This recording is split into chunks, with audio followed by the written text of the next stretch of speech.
மிக பிரம்மாண்டமான ஒரு மரம் இருந்தது. அதில் ஜோடி காகங்கள் ஆணும் பெண்ணுமாய் 2 காக்கைகள் தங்கள் கூட்டை அமைத்து சந்தோஷமாக காலம் கழித்து வந்தது. திடீரென அந்த மரத்திலுள்ள ஒரு பொந்துக்கு ஒரு பயங்கரமான கருநாகம் வந்து குடியேறியது. அது அங்கு வந்ததோடு நிற்காமல் அந்த காகங்கள் இட்ட அனைத்து முட்டைகளையும் தினந்தோறும் நாசமாக்கி கொண்டே வந்தது. ஒரு நாளோ 2 நாளோ அல்ல, பல காலமாக இந்த கருநாகத்தை எப்படி சமாளிப்பது என்று காகத்துக்கு தெரியவில்லை. ஒரு நாள் அந்த காட்டில் வசிக்கும் ஒரு தந்திர நரியிடம் போய் காகம் யோசனை கேட்டது.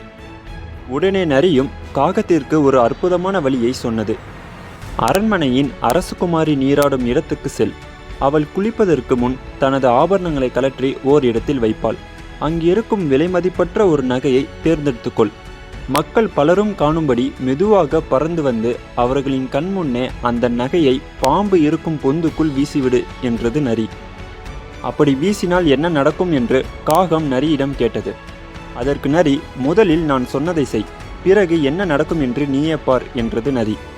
காகம் சிறிதும் காலம் தாழ்த்தவில்லை. உடனே பறந்து அரண்மனைக்கு பகுதிக்கு சென்று இளவரசியின் ஆபரணங்களை பார்த்தது. ஒரு ஒளிரும் முத்துமாலை அதன் கண்களை கவர்ந்தது. அந்த முத்துமாலையை குத்தி எடுத்தது. உடனே அங்கிருந்த இளவரசியின் பணியாளர்கள், ஐயோ, ஒரு காக்கை முத்துமாலையை திருடி செல்கிறது என்று சத்தமிட்டனர். உடனடியாக அரண்மனை காவலர்கள் விரைந்து வந்தனர். காகம் மெதுவாக பறந்து அவர்களுடைய பார்வைக்கு தெரியும் விதமாகவே பறந்தது. காவலர்கள் நெருங்கி வந்ததும் அவர்கள் கண்கூடாக பார்க்கும் வண்ணம் அந்த முத்துமாலையை நாகம் குடியிருக்கும் பொந்துக்குள் காகம் போட்டுவிட்டது. உடனே காவலர்கள் தங்கள் கையில் இருந்த கூர்மையான ஈட்டிகளை பயன்படுத்தி அந்த பாம்பு பொந்தை குத்தி கிளறினார்கள். உள்ளே இருந்த பாம்பு ஆக்ரோஷமாக சீறியபடி வெளியே வந்தது. பாம்பை கண்ட காவலர்கள் தாமதிக்காமல் அதை கொன்றனர்.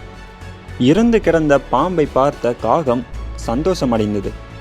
சரியான யோசனையை பயன்படுத்தியதால் தாங்கள் விரும்பிய முழுமையான நன்மையை அடைந்த காக தம்பதிகள் இறுதியாக நிம்மதி பெருமூச்சு விட்டனர்.